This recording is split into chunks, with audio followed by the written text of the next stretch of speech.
Christian, responsável pela Coneplus, e venho trazer hoje um conhecimento relacionado à gestão de conflitos. Algo muito importante para as empresas, para os profissionais, para as equipes. E eu acredito que esse conhecimento sirva não somente para o âmbito corporativo, mas também para um âmbito familiar. E o compartilhamento desse conhecimento com outros profissionais pode ajudar muito a manter um ambiente cada vez mais saudável e construtivo. Então a gente inicia aqui com o seguinte título: Conflito saudável, crescimento inevitável. A arte da mediação em organizações de aprendizagem. Bem-vindos a uma jornada transformadora sobre como converter conflitos em oportunidades de crescimento. Nessa apresentação, vamos explorar como organizações que aprendem transformam tensões inevitáveis em combustível para a inovação e o desenvolvimento coletivo. E a primeira coisa que a gente inicia é entendendo sobre o mindset fundamental, o alicerce da mediação. O que é um conflito saudável e não saudável? Por que confronto não? Então, a primeira distinção crucial que todo mediador precisa dominar é a diferença entre conflito produtivo e o confronto destrutivo. Conflito envolve discordância de ideias e perspectivas, gerando inovação, oportunidades. Confronto ele envolve mais ataques pessoais, criando barreiras intransponíveis. É onde as empresas, muitas vezes, por suas equipes não terem uma boa gestão nesses conflitos, acabam sucumbindo, acabam tendo demissões, passando por problemas, muitas vezes tendo processos internos, ações judiciais. Então, a gente passa para uma escalada do conflito negativo. Compreender como conflitos evoluem é essencial para intervir no momento certo. Cada estágio representa um nível de intensidade crescente, e quanto mais cedo a mediação ocorrer, maior a probabilidade de resolução construtiva. Então a gente tem quatro pilares aqui, quatro pontos, quatro estados, que é o conflito latente, ou seja, aquele conflito que ainda não é notado pelos demais colaboradores, pela equipe, pelos profissionais. Esse conflito é um conflito mais oculto. Ele inicia de forma silenciosa com um bom dia meio atravessado, tá bom, a gente vai ter reunião daqui a pouco, pois é, vamos tentar entrar. Eu não sei se vai ser legal o dia de hoje, mas eu vou participar. Então, é um momento que algumas poucas pessoas talvez consigam perceber, mas na entonação, nos gestos, nas próprias frases e palavras, a gente já percebe que tem alguma coisa que não está sendo satisfatório para aquele colaborador. A gente passa então para um conflito percebido. Esse conflito percebido é onde já começa a ter alguns desencontros de palavras, algumas faíscas de tensão, ou incompatibilidade de objetivos. Existe uma consciência de que algo não está certo, mas as emoções ainda não dominaram. Então a gente já começa a perceber que a pessoa começa a falar à frente do outro, corta em momentos que não fazem sentido, tenta falar mais, tenta trazer informações que de uma forma mais prolixa, sem muita clareza nas informações, porque já existe um sentimento embutido ali, enraizado. E se isso ainda não for mediado de uma forma rápida, então ele pode chegar a se tornar um conflito sentido. A energia ela se torna muito ruim e palpável. As emoções negativas como ansiedade, frustração e ressentimento elas emergem. Os colaboradores eles começam a questionar o futuro na organização, muitos deles começam a buscar outras oportunidades no mercado. Esse é o momento onde todos começam a sentir uma energia ruim no ambiente, porque os conflitos já estão sendo notados. As pessoas já não têm mais controle e não têm mais travas no que vai falar, nas palavras. Então, essa falta de limitação, essa falta de regra, essa falta de controle emocional acaba muitas vezes chegando a um quarto nível, que é onde nenhuma empresa alguma quer chegar, que é o conflito manifesto. É a escalada final. É onde o conflito se torna totalmente público, com insultos, confrontos diretos ou envolvimentos de instâncias superiores. RH entra, liderança, inclusive muitos processos, muitas ações judiciais já começam a entrar aí. a ruptura ela é evidente e os problemas se tornam cada vez piores. Quais são os 8 tipos de conflitos, que é onde exatamente o problema mora? Identificar a natureza do conflito é o primeiro passo para uma mediação eficaz. Então a gente precisa entender quais são esses conflitos. A gente tem conflitos por papéis, ou seja, as responsabilidades elas não ficam tão claras, e aí a gente tem uma confusão na sobreposição de tarefas. A gente tem também aqui o conflito por valores, o conflito por recursos, conflitos por tarefas, conflitos por relacionamentos, por processos, por informações e por poder. E isso é algo que as empresas precisam estar de olho. Esse material pode ser compartilhado ao final da apresentação, posso deixar aqui um link, mas o mais importante é entender agora quais são as habilidades de uma comunicação, quais são as habilidades e comunicação em camadas que o mediador deve ter. E as competências essenciais são a escuta ativa, a empatia genuína, a comunicação clara, a criatividade estratégica. Quando a gente fala sobre escuta ativa, não é uma questão só de ouvir, mas é uma questão de perceber gestos, entonação, gesticulação, velocidade da voz. Tudo isso faz parte da escuta ativa. Escuta não significa apenas escutar o que a pessoa está falando, e sim perceber um todo. Basicamente, o que a linguística corporal tenta demonstrar. Quando a gente fala sobre empatia genuína, a gente não está querendo ser uma pessoa forçando uma empatia. A gente tem que realmente se colocar no lugar da outra pessoa para entender um pouco sobre as emoções que aquela pessoa está sentindo, nas perspectivas mais autênticas que a gente conseguir. A comunicação tem que ser clara, evitando a ambiguidade. A gente tem que trazer uma linguagem objetiva e neutra que desarma tensões e garante o entendimento mútuo, o objetivo, para qual direção a empresa está querendo ir. E como que a empresa não vai conseguir chegar mantendo aquele conflito de forma não saudável. A criatividade estratégica é pensar além do óbvio e criar soluções ganha-ganha, onde todo mundo sai ganhando, que atendam às necessidades de todas as partes. Como que a gente consegue entender o problema e qual seria o processo do mediador aqui? Bom, existem 4 passos que ajudam muito o mediador a entender o que acontece e tentar chegar em uma solução. Primeiro, ele observa, ele faz uma análise, lê tudo de uma forma imparcial e ele presta atenção nos dois lados. Depois, ele busca a entender, a sentir um pouco do que está acontecendo no ambiente. Ele reconhece conscientemente as emoções presentes no ambiente e identifica as tensões subjacentes e dinâmicas emocionais entre as partes. Por terceira parte, ele consegue compreender, então, ele conecta todos os fatos observados com emoções percebidas para identificar a verdadeira raiz do conflito, que frequentemente difere da queixa superficial. E aí, por último, ele cria um plano de ação e ele age. Ele intervém de forma estruturada e intencional para conduzir as partes rumo à resolução, aplicando técnicas apropriadas. E essas técnicas eu vou estar falando um pouco mais à frente. Basicamente, os perfis comportamentais, eles são divididos em 4 partes: o amigável, o condutor, o influenciador e o analítico. E para que o mediador consiga ter um controle melhor na hora de intervir em uma situação, é interessante ele entender quem são essas pessoas. Normalmente as pessoas podem ter esses 4 perfis, mas um desses perfis, dessas características, podem ser mais fortes nessas pessoas. Então a gente tem o amigável, ele normalmente de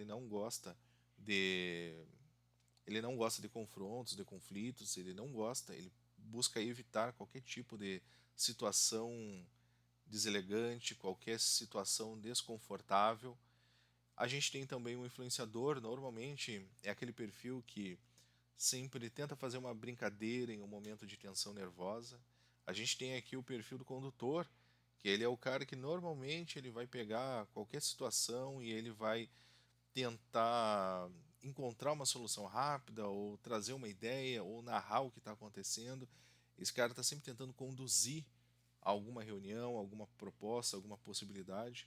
e tem o analítico, que ele está focado mais na precisão e lógica, ele valoriza os dados, ele quer saber mais sobre como que isso aconteceu, por que que aconteceu. Ele quer literalmente entender com dados mais consolidados.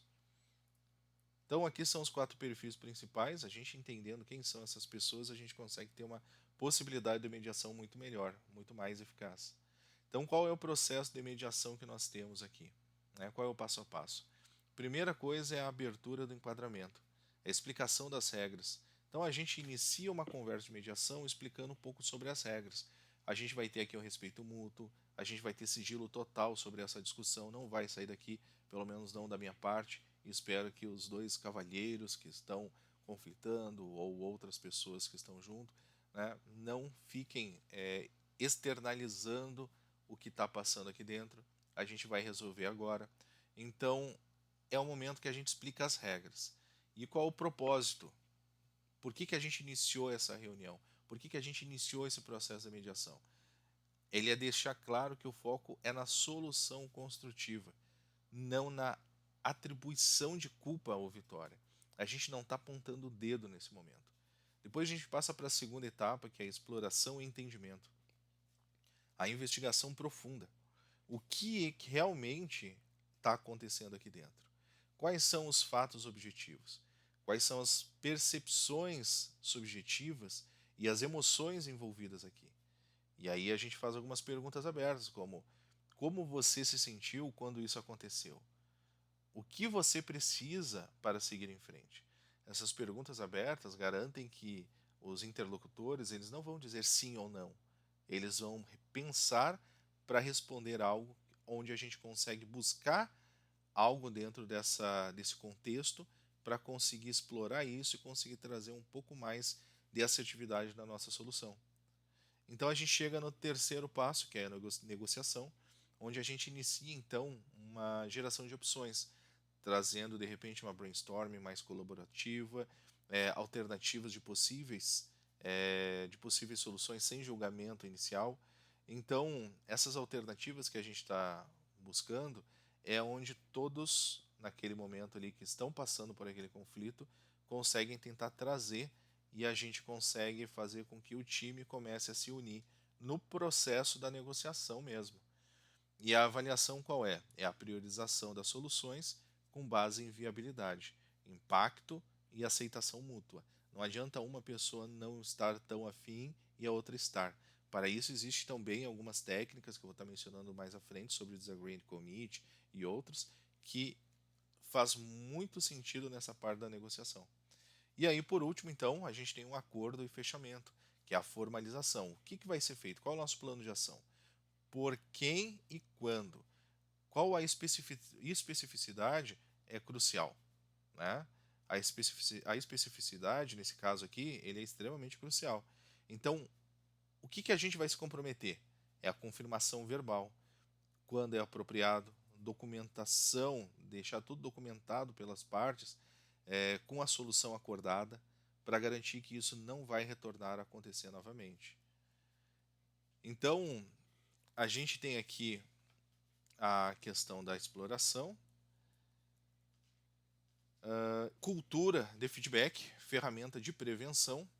Essa cultura do feedback ele é muito legal porque o feedback ele é algo que está sendo muito romantizado por muitas empresas.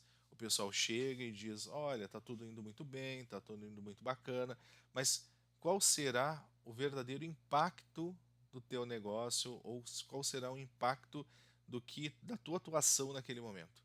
Então o colaborador ele precisa entender, o teu colega ele precisa entender e o feedback ele precisa ser positivo. Ele tem que demonstrar que o colaborador ele fez de melhor e reforça os comportamentos de sucesso, criando motivação e clareza sobre as expectativas. Quando a gente faz um feedback negativo, ele é muito frustrante. Esse termo ele gera defensividade e frustração. Ele deve ser completamente substituído pela abordagem construtiva. E o feedback construtivo, o que que é?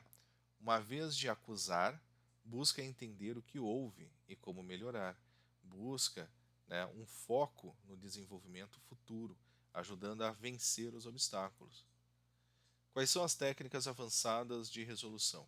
Ferramentas de comunicação estruturada.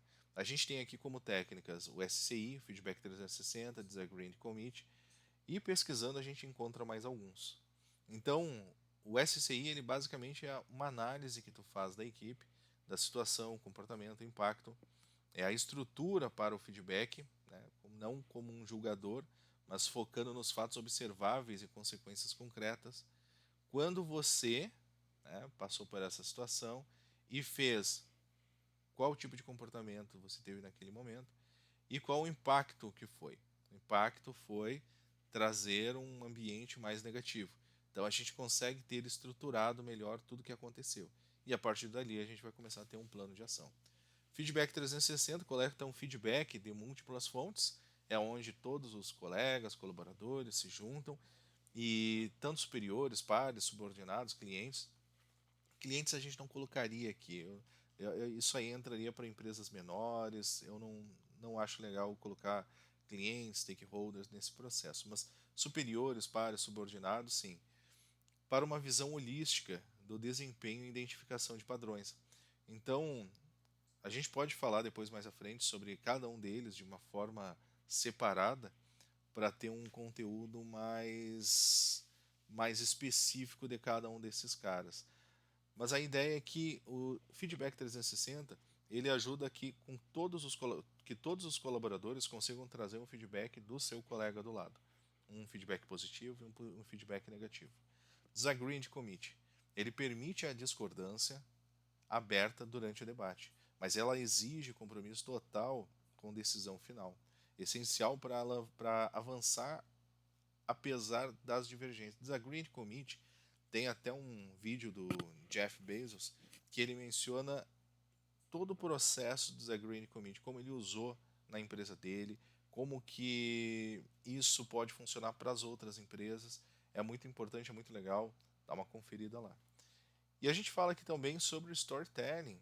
O storytelling, ele é uma narrativa que te ajuda não só em uma venda de projeto, de produtos, mas também ele te ajuda muitas vezes a trazer uma comunicação mais assertiva. Então, para isso, a gente tem aqui algumas características do storytelling. A clareza, por exemplo, uma mensagem mais direta, evitar ambiguidade, por exemplo, na conversa. A escuta ativa, que ela basicamente é escutar, prestar atenção em todas as características, todo o comportamento da linguística corporal e entre outros processos. A concisão, para trazer um conteúdo mais evitar ser alguém prolixo. Então, estruturar melhor o que for falar pode ajudar bastante nesse processo de concisão. Coerência, buscar informações que não existam uma lógica sem contradições, né? É uma lógica que seja que apareçam muitas contradições no meio da tua conversa, no meio da tua dissertação ou do teu diálogo.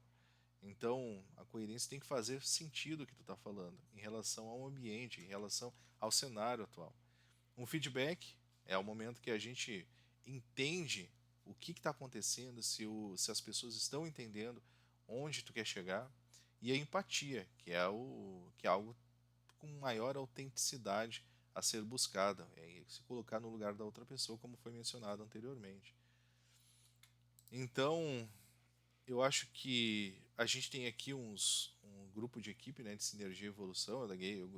Eu gostei que eu cheguei a colocar é como se fosse quase uma metáfora, né?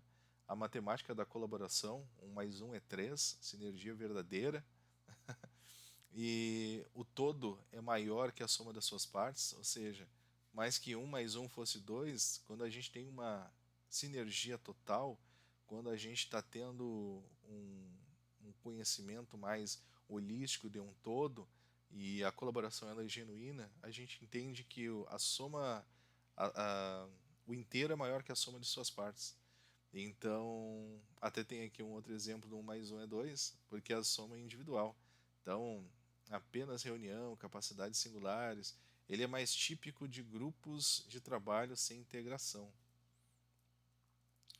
E aqui eu trouxe um pouco mais de conteúdo, tá? É o grupo versus equipes, diferenças fundamentais.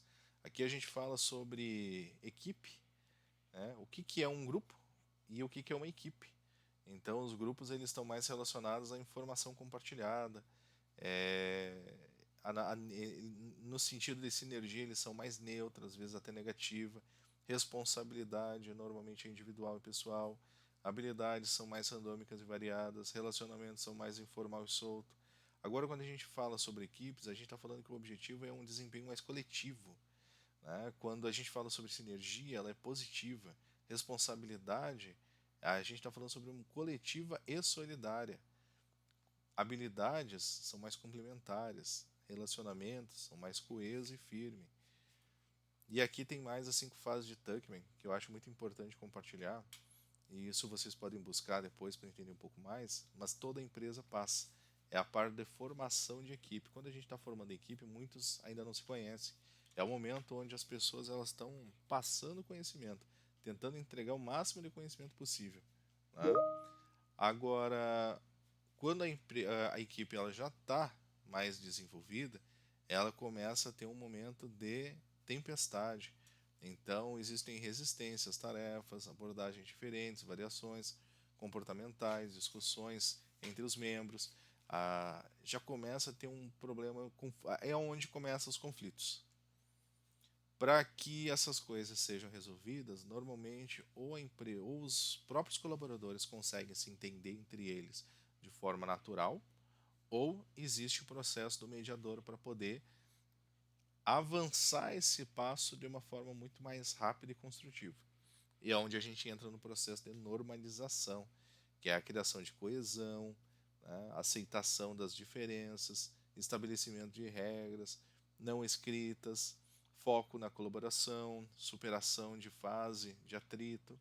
E aí, finalmente, a gente começa a performar, né, o foco total na meta. Todo mundo começa a correr para a mesma direção, todo mundo tem o mesmo objetivo, evoluir e fazer as coisas acontecerem. E aí, por último, a gente está com a conclusão do projeto, né, realizado, satisfação pelo sucesso ou tristeza pela separação, porque é onde a gente começa a sentir até falta dos colegas, daquela equipe totalmente construtiva e colaborativa. É um momento de celebrar e documentar lições aprendidas no nosso dia a dia. Então, basicamente, esse é o conteúdo que eu queria trazer relacionado à gestão de conflitos. Eu trouxe uma apresentação rápida, eu estou com inúmeros materiais aqui, nem todos é, eu tô, eu tô trazendo um conteúdo mais dissertativo.